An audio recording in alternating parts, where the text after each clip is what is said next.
from his first job in journalism, he's moved from being a sports broadcaster to now being one of the most recognizable faces in Indian television, and someone who has the right perspective on almost every subject.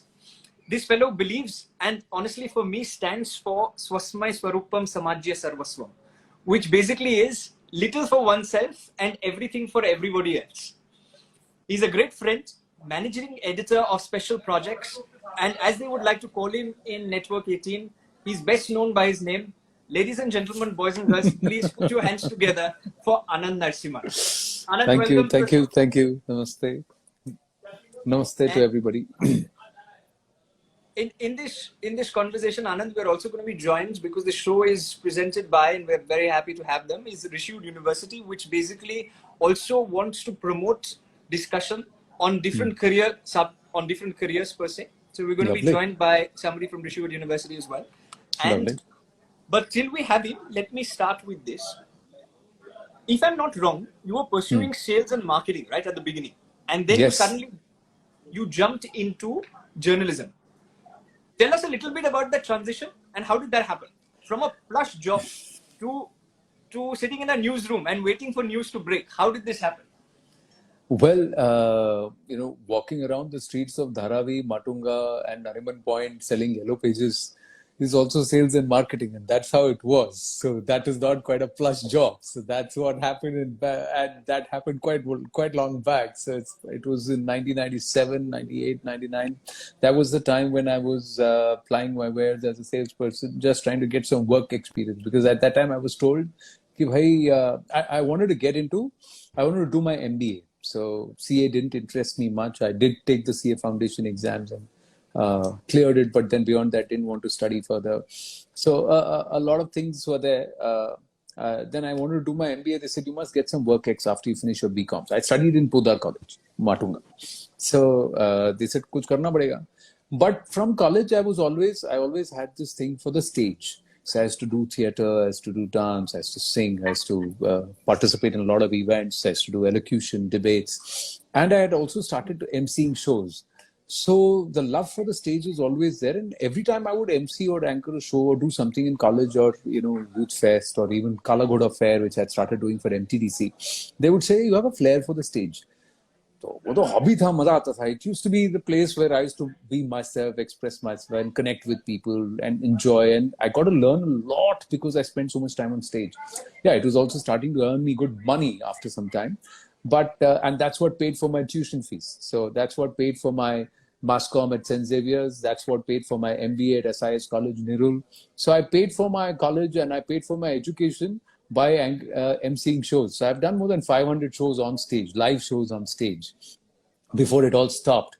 So that's how it happened. So 2001, I graduated from SIS College, Nirul, and then I joined advertising. Tab tak mere ko communications ka bahut tha, and baki sab sales marketing mein jud rahe the. I wanted to join the advertising agency. I remember a conversation with the Asian Paints guys. They said, we'll give you a job. As part of the placement committee, I'd gone to invite them.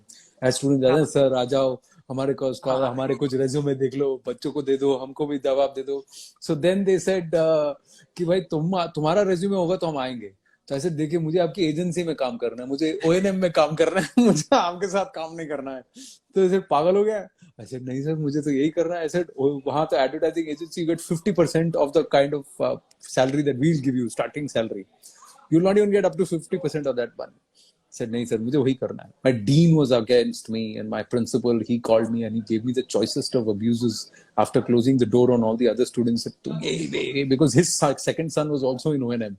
He said, I've lost one son to advertising. I can't lose another son to advertising. You can't do this. Your job, your life is on stage and you should be an anchor. You should be a presenter. You should be working for a channel like NDTV or working for a news channel. That's what you should be doing. I said, sir, that's not my world. And I have paid you lakhs of rupees to study and to become an MBA. So let me get into the corporate world and get back some of that money.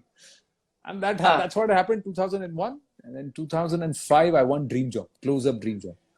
That's another journey, another stumble, bumble, knocked out, but voted back in by the audience. And when I won close-up Dream Job, that was a contest by ESPN Star to look for the next sports presenter, commentator. 5 years into advertising, handling a team of 5 people, a portfolio of 100 crores of the Britannia account, working in Bangalore. After having worked, getting international experience in Sri Lanka and all that, I landed in This is the Singapore plush. as a newbie, as somebody with 5 years of corporate experience, but no understanding of broadcast. And I joined as a rookie at ESPN Star in Singapore. That's what happened. This is the plush job that I was talking about. Okay, see, But, I'll tell you what, any job is plush and any job is fun as long as it's also your passion. See, this is where I'm lucky. I'm lucky because fate, destiny, karma, however you want to call it, put me into a place where my passion has become my profession. Now, there are my elders, my mother, my dean, they all thought my career is as an anchor. I never thought about it. I just had fun doing that. But today I am here where I am and I'm enjoying every moment of it. And it's still my dream job. So that's how it is. no, this is your dream job, and I'm glad that you managed to get your dream job. These 1100 people are yet figuring out, is journalism their dream job? And that is why I'm glad that we have you here. But Anand, the definition of journalism, and tell me this honestly, because you are one of those anchors who may have an opinion, but you give an opportunity to everyone on your show to come in and speak. And I've seen this with the right and the left, and anybody who comes from any walk of life, you give them an opportunity to speak. But sometimes these news debates are more shouting matches and less in terms of actual discussion and conversation. Has journalism changed from the time that, say 20 years ago or 15 years ago to what it is today? When I remember growing up and, watching say a Karan Thapar very differently, or, some of these other people, and now to a journalism where it's more about shouting matches and less about conversation. Do you think that that's happening on TV? Well, let me just put 2, 3 matters in perspective. One is, as far as news or journalism is concerned, fact is mandatory, comment is personal. Okay, so let's understand this. So when you're talking purebred news, you have to stick with the facts. You have to show the facts. But how I understand the fact, half bottle empty, half bottle full.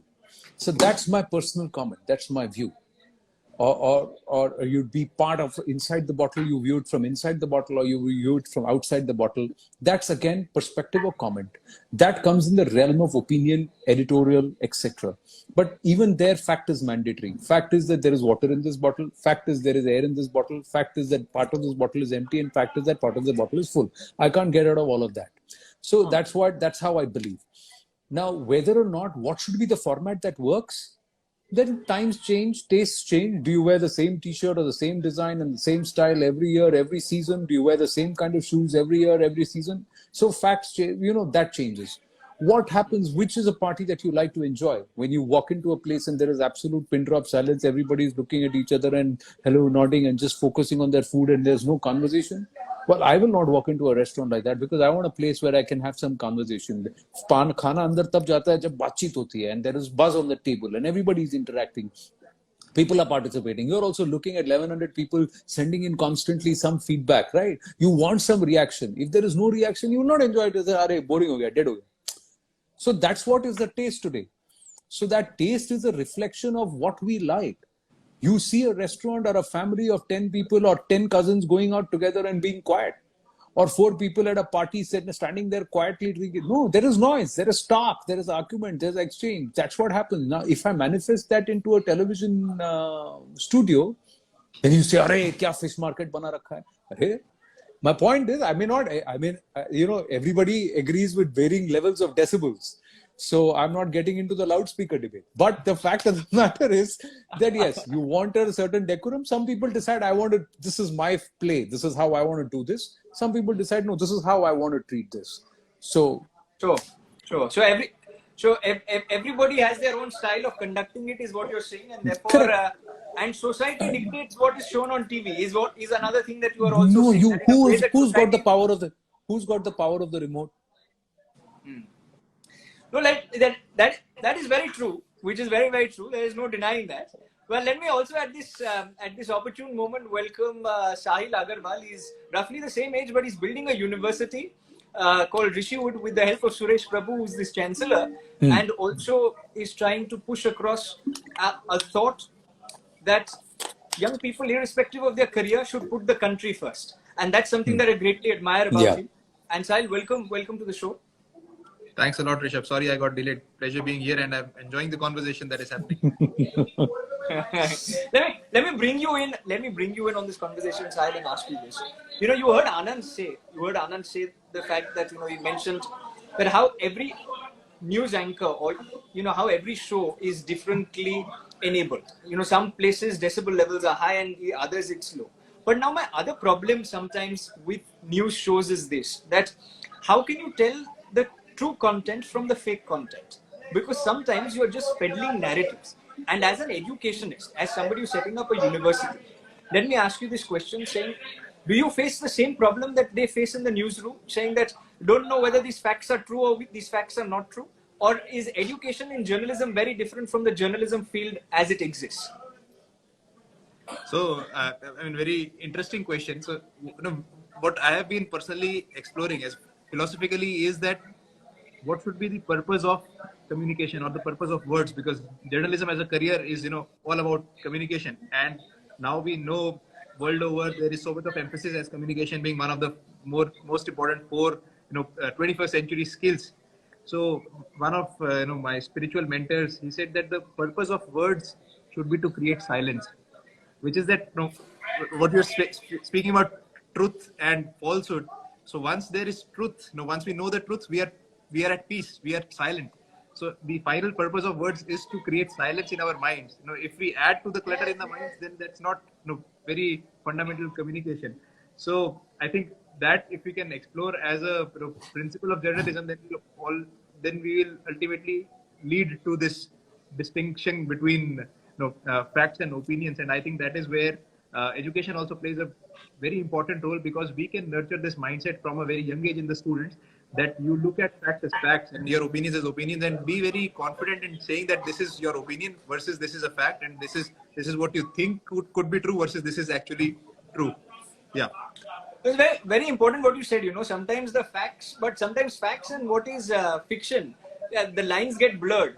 And therefore, when narratives are pushed across, young people just take those narratives in and then they feel that this is the truth. And therefore, it's very important that the education, the classroom and the career somehow are pointing towards or telling them, saying that, that identify how to separate the noise from the news. So that I'm glad that you're doing at the university, and Anand's been doing that regularly on his show. And I see that every night. But Anand, let me ask you this question. These days, anyone with a smartphone and with this ring light can basically start producing content, okay? Whether the color of the light is white, yellow, blue, that's another thing. But the point being that with this ring light, you start producing content which is orange, which is green, which is differently enabled and gets young people to think differently. In this, my only problem is that the YouTube university and the WhatsApp universities are taking over the TRPs sometimes of shows that should be watched on news and on TV. And the issue is Gen Z and millennials are more hooked on to Instagram and YouTube than what is being seen on TV. So which is why my question to you is this, that do you feel that time has come for television to change to YouTube? And to that end, what would you tell content creators who are becoming pseudo journalists? Is there a message you have to them? Well, no, I don't have, I don't agree with this whole thing of pseudo journalist, who's a journalist and who's not a journalist, who can be deemed a journalist. I'm sorry, I'm not in that domain to judge anybody. I only have a very simple principle. Like I said, fact is mandatory, comment is personal. So as long as you are drawing that line and as long as you are generating content based on that, you are free to go ahead and express yourself. I will not, I'm sorry, I'm not here to judge anybody, and I don't think anybody should judge anybody. The other aspect is that over time, as technology develops, the medium will change, but the message, the form of the message will also change. That today we are in a generation which likes shorts. So you keep everything 2 minutes, 3 minutes, 5 minutes, short mein samjhao. This has become a societal thing, कि short mein samjhao. So long form एक time था कि भाई हमको आराम से इत्मीनान से समझाओ, लंबा पढ़ा के समझाओ, सब कुछ देखना है. That was different. Today is a generation which wants instant coffee, Instagram, Insta shorts, shorts. Everything is like that. one picture, tell me everything. So then automatically the message will also get concise, and people who can keep it. But what happens? Why is it that four people are saying the same thing, but you listen to only one person? Because that person makes it interesting for you. That person is able to captivate you, and he's able to hold your attention, and that person knows how to tell the story. So when you look at anchoring, or when you look at presenting, or when you look at a YouTube video or a content creator, what is the biggest challenge for the content creator? To tell a story in a way that people will watch it. So if the content creator is able to tell a story and is able to be a good storyteller, and is able to create content which people find engaging and want to watch, so that is to the credit of the content creator. As an anchor, as a show, why do you like certain shows and why do you not like certain shows? Because they engage you. They give you something which allow you to get from it. But one thing that you will see is constant. Those who click in the long run, those who are not flash in the pans, and those who are not fly-by operators, are those who always work with facts. Now, how they show the facts and how they represent the facts comes into the realm of opinion or comment. But when they match this together and when they make a convincing argument, that's when they get viewership. That's when they get traction. That's when they get followers. And a lot of people, I tell you, those who keep it simple, they go farther. So what you're basically saying, that you have no problem with content creators who are manufacturing news on social media, as long as the news is based in the realm of facts. If it is factual in nature, there is no problem. And then or if it arises out of facts. If it arises, see, if tomorrow somebody just says, listen, you can build a house in air, and I'll show you how to build a house in air, then clearly it's not factual. It's in the realm of play acting, storytelling. It's in the realm of somebody's personal comment. But if somebody turns around and says, let me explain to you clause number 16 of the UAPA Act, under which Yasin Malik today stands sentenced to life with a heavy prison, 5 years of rigorous imprisonment and a hefty fine, then that's in the realm of fact. And then say, I'm now going to challenge this because this is unfair or this is fair. Or if somebody sets up an argument saying that people want 124A, the sedition law, to go because you cannot charge anybody and everybody for sedition. But then what happens to the likes of Yasin Malik? What do you charge them under? What is the punishment for Deshdroh? Can there be a minimum and a maximum punishment for Deshdroh? Because Deshdroh is Deshdroh. And let's have a conversation on that. See, this is a fact-based argument, and you can have a point of view either ways. Appreciate that, and appreciate you utilizing the current context of what's happening out there. But to that end, Sahil, content is going to become shorter. Journalism is going to become more and more different. The learning pedagogy in schools of journalism also should change. You're building a university, but the students who come out of the university, of course, some will get the opportunity of working, say, hypothetically with an Anand Narsimhan someday all of these wonderful anchors. But at the same point in time, others would also become content creators and produce their own news. Is your curriculum geared towards enabling young people to produce content on their own? And is that an aspect in the School of Journalism that you're trying to build? A very important point that Rishabh you are making, and I totally agree with what Anand is also saying, that we can't and we should not put a bar or a ban on people who are producing content as freelancers, they're using their social media, just their mobile and stand, and they're producing content, because a lot of that content is creative content, and what comes out of that we don't know. And of course, a lot of it could be fiction, it could be fact. The person is not saying that I'm a news channel, right? The person is just giving their opinion. What is very interesting in this digital age is that everybody has the power to enhance their influence, their circle of influence. Because if they are creating something that people are liking, the people will keep following them. So effectively, everyone has the potential of becoming a journalist. So that entry barrier has now gone.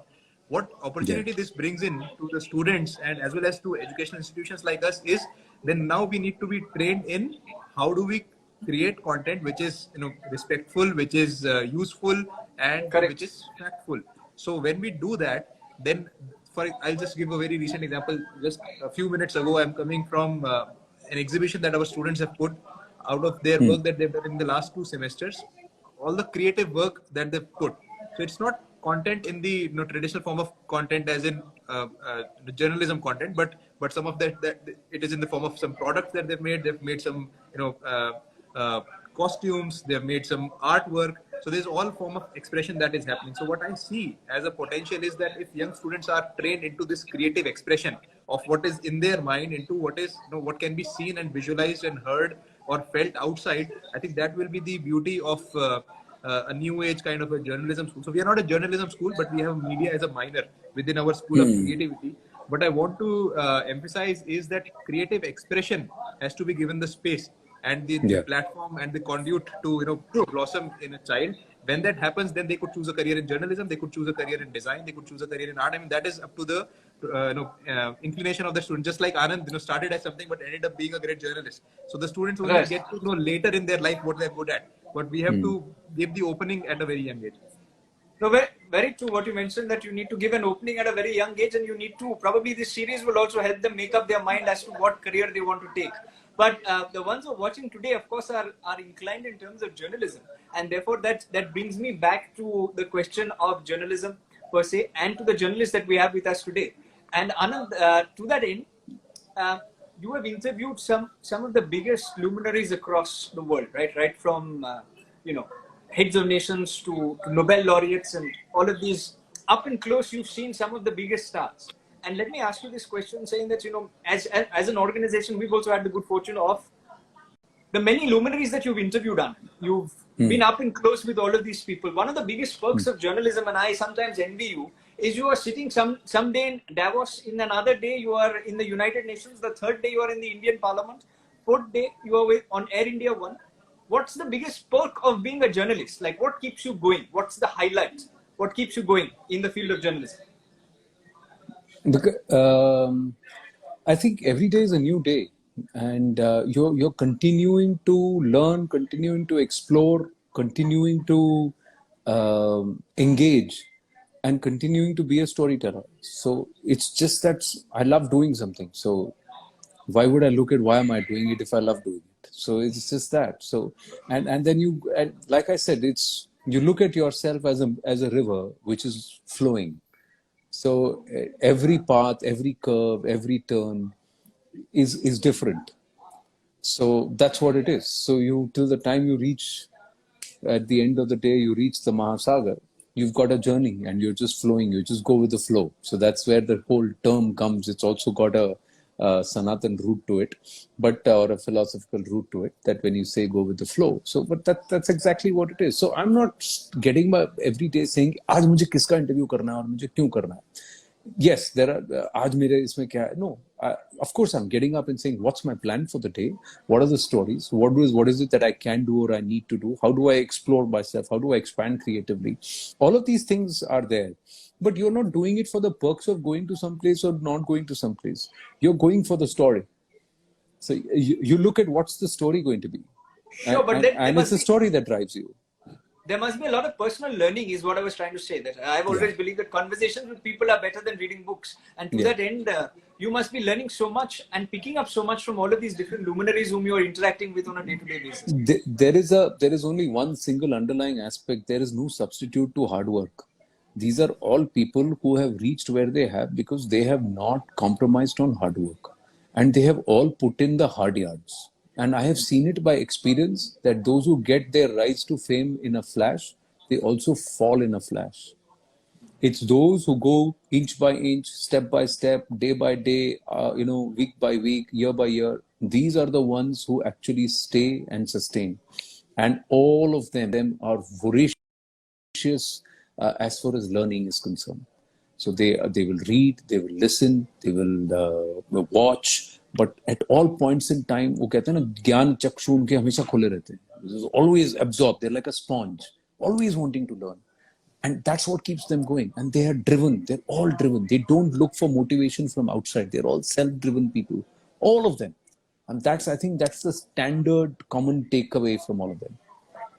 You answered my next question before. This is one of the perks of being a journalist. You know what's coming next. I was going to ask you, saying, what have you picked up from all of these luminaries? But you answered it yourself.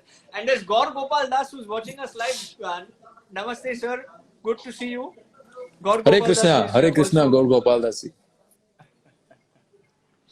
Yeah, no. So, but Anand, you mentioned a very interesting point, and let me just ask you further on that. You said that all of these people have one thing in common, which is all of them persevere and work really hard, right? And to that end, they're constant learners. My question to you is this: all of these people who are here are wanting to be journalists, or at least interested in being journalists. And to that end, when they're preparing for interviews, uh, when they're preparing for life in terms of media as a career, what is that one advice you would give to your 16, 17-year-old self? If you were interested in journalism at 16 and 17, what would you tell those 16, 17-year-olds saying, how should you prepare for the future?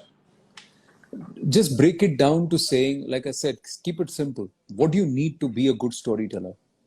You need to have the power of language. You need to have the ability to befriend the camera and make the camera your friend. You need to be able to communicate or reach out to people. In the sense, you need to be able to connect. So connect is one aspect. But more importantly, you need to have the script for the story. So you need to have your fact, and you need to have done to write the script. You need to have done your research. So these are the 5 aspects, pillars, which you need to constantly work on. So it's the business, the art of communication. So you have to have your language in place. Now, and I am somebody who believes that you need to look at languages beyond English.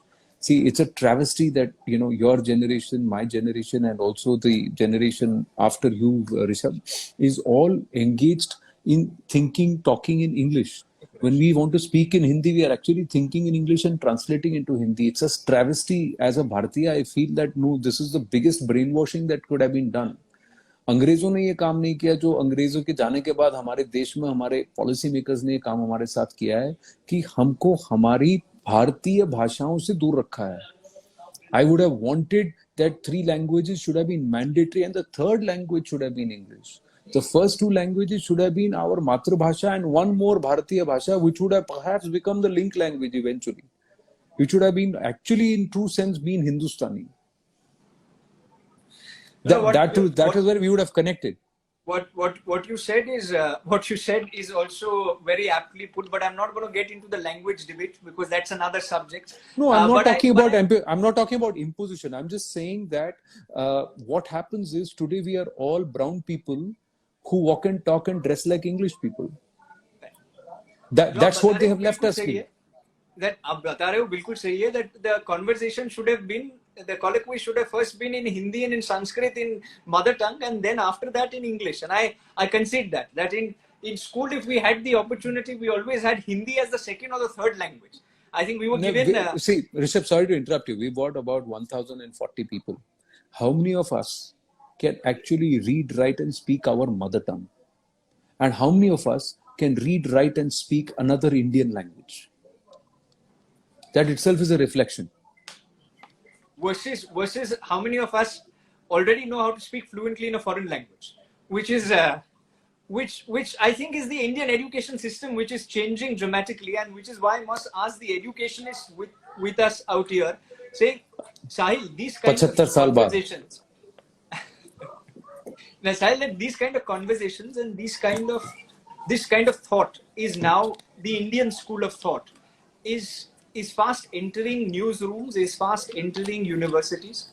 But one of the common links that I've seen is that as a 16, 17, 18-year-old myself, I really valued these kind of conversations because it would open up my minds to 100 things. Plus an internship with these kind of people. Like, of course, it's difficult to get hold of Anand, but I'm saying in the newsroom with this Indian school of thought, don't you think that even in your university as a whole, do you have plans basically for having internships and experiential learning for your interns, for your students to become interns elsewhere and absorb that Indian school of thought? Because it will only come with colloquy, it will only come with conversation per se. Totally agreed. And in fact, we are quite aggressive on this thing when it comes to project-based or experiential learning. Now, in this context of conversation and in the Indian school of thought, I'll give a small example. There is a form of debating called the Purv Paksh style of debating. And this is the style of debating that Adi Shankaracharya and Mandan Mishra, they debated in this form at the Kumbh Mela. And the rule was that, whoever wins in that form of debate, the other person has to then become a student of the person who wins. And what is the form of debate? That's the most interesting. So it's not a news. And Anand, sorry for saying that, but it's not a No, news no, article. absolutely. It is, Absolutely. it is not to prove something which is right. It is rather both the parties in the debate, they are trying to seek something higher, which both of them don't know. So what happens is, if I and Rishabh are debating, first I'll put in my point of view, then Rishabh will put in his point of views, then I have to summarize what Rishabh wants to say. Rishabh has to summarize what I want to say, and we both have to agree that we have first understood each other. Because till the time we have understood each other, there is no point of debating further. What is happening today in the debates is we have not understood or even heard the other person before, and we keep saying our point. So once we have understood what each other have said, and we have agreed that yes, we have understood what we want to say, then we go into debate. We find out what are our points of agreement, what are our points of differences, and how do we resolve those differences. And then finally, we declare one of the person as the winner, and the other person then becomes their shishya. That is how Adi Shankaracharya used to debate with all other scholars. That's just and what so why I told the story is we actually did a program where we went to the Nehru Center in London, by the Indian High Commission. It was managed by the Indian High Commission, and we invited the students from London to come and debate there, and they debated in the Purv Paksha style. And their parents were there, their teachers were there, and they saw it live. And that was such a fascinating experience because it was a new style of conversation where we are not Yeah. fighting each other, we are not shouting, but we are trying to seek something higher than us.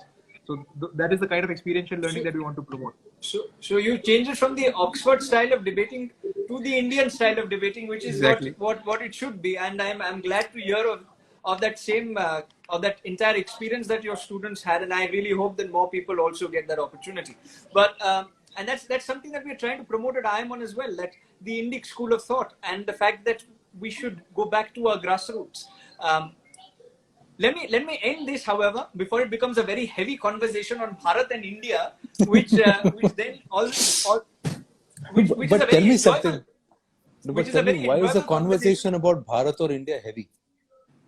No, which I'm saying is a very enjoyable conversation, but we'll digress from the main topic of journalism. So I think today we've had our plate full of a lot of knowledge and a lot of fun. You've Yes. managed to combine both humor and also a lot of knowledge.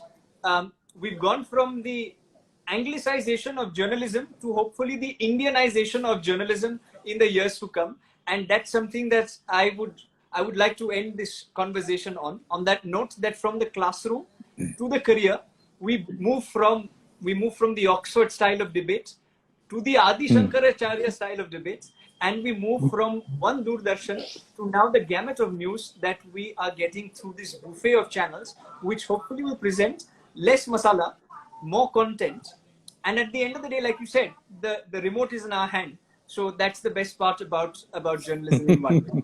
But yes, Anand, I'll let you have the final say because you're the journalist, so it's best that I'll let you No, have the no. final word.